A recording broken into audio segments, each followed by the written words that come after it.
1954 to 1958, the Auburn Tigers won 5 in a row over Alabama. Shug Jordan was the head coach. This is going to be a flag and a personal foul on Terrence Jones, number 55. We talked about Mike Shula in the beginning of this football game. Now it comes back. Lost 4 in a row. Major disappointment. This might be the worst schedule that Alabama's ever had. I mean, this is a schedule they should have won. I think he's officially on the clock next year. It was tough. It was really tough. And from a broadcast standpoint, and as an Alabama fan, because you know what the history is, you know what the tradition is, you know what Alabama is capable of, but there is such a tough stretch that you've gone through where you're experiencing how the other half lives and you don't like it and you don't want to be there, and the questions start to arise. Can you ever be Alabama again? You know, the state of Alabama football, to me, and you know, until I'm sure a lot of the players was, you know, uneasy. You know, not used to a legacy of mediocre. I'm sure a lot of us committed, you know, to be there and to do great things, ultimately to be champions on and off the field.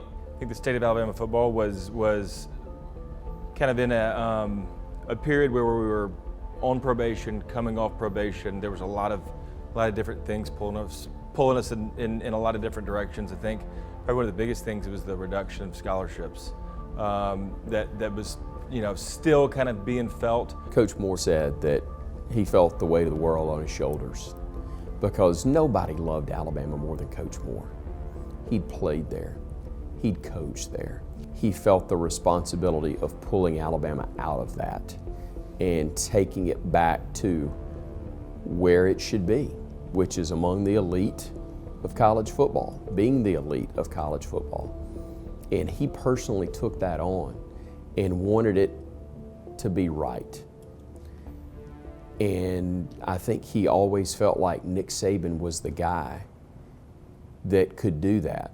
But we as Alabama people and Alabama fans were laughed at when the conversation of Nick Saban was taking place. There's no way he'll come to Alabama. You're crazy to think he'll leave. He's not going to leave the NFL, not going to leave the Dolphins. Well, Mal got it done.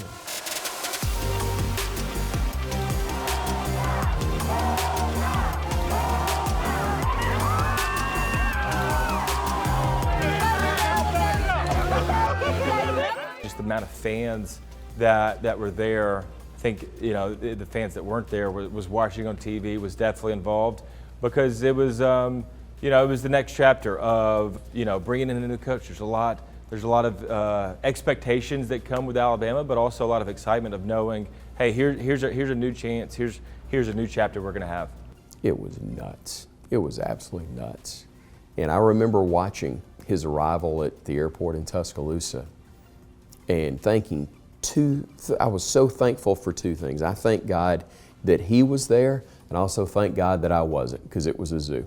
I think you could feel the energy, you know, from there all the way to where we were. It was kind of all the way across the campus, all the way across the city. And when you can make, you know, a decision to hire, and not only decision, but can make him commit to wanting to coach, you know, at this place. I mean, I think that brought a lot of excitement to everybody, because it wasn't like, you know, we chose him, but he chose us as well. I think he's, you know, not only restored the legacy, but just propelled it even further. That is the University of Alabama football program. As a player, as a fan, and now as a part of the broadcast team on Saturdays, it's unbelievable to watch the sustained growth that he's been able to have since he got here back in 2007.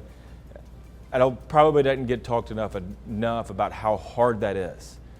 In anything you're doing, to run an organization, to run a company for that long with that much turnover, but here he is being able to not only keep it where it's at, but grow it, and each year there's even higher expectations than the year before. To see Alabama far outside of the conversation of being championship level, to not only being in the conversation, but to be where the conversation starts every single year, I think that's exceeded everybody's expectation.